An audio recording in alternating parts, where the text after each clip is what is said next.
Սաղմոս 4. Երբ որ կանչեմ, լսիր ինձ, ով իմ արդարության Աստված։ Դու, որ նեղության մեջ ազատեցիր ինձ, ողորմիր ինձ ու լսիր իմ աղոթքը։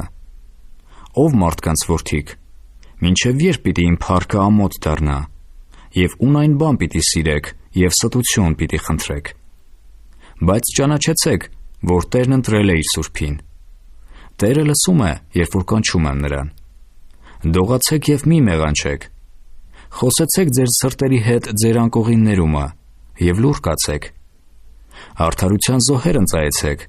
և Տիրոջը հուսացեք։ Շատերն ասում են, թե բարին ով ցույց կտա մեզ։ Բարձրացրու մեզ վրա քո երեսի լույսը, Տեր։ Դու ուրախություն տվիր իմ սրտին,